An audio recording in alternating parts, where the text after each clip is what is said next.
Masih dalam Kompas Aceh Sepekan. Saudara, dari hasil monitoring Lembaga Swadaya Masyarakat Gerakan Anti Korupsi, sedikitnya terdapat 4 kasus besar yang menjadi perhatian KPK melakukan penyelidikan di Aceh. Adapun 4 kasus yang dimaksud gerak yaitu pengadaan 3 unit kapal Aceh Hebat, proyek pembangunan dengan skema multi-years, pembangunan gedung onkologi center Rumah Sakit Umum Daerah Zainal Abidin, serta kasus pembangunan PLTU di Nagan Raya. Keempat kasus ini menurut Koordinator Gerak Aceh memiliki potensi kerugian negara. Kita meyakini bahwa memang akan ada penetapan tersangka terhadap orang-orang yang kemudian bertanggung jawab terhadap 4 proses tadi.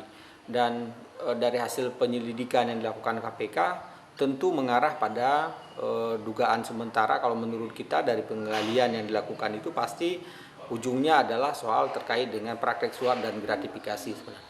Dari data yang dihimpun dari berbagai sumber, sejumlah pejabat yang sudah dimintai keterangannya meliputi Sekda Aceh, Kepala Dinas Perhubungan, mantan Kadis Dinas Pekerjaan Umum dan Penataan Ruang, mantan Kepala Badan Pengelolaan Keuangan Aceh, mantan Direktur Rumah Sakit Umum Zainal Abidin, Kepala Dinas Pemberdayaan Masyarakat dan Kampung, serta sejumlah pejabat lainnya.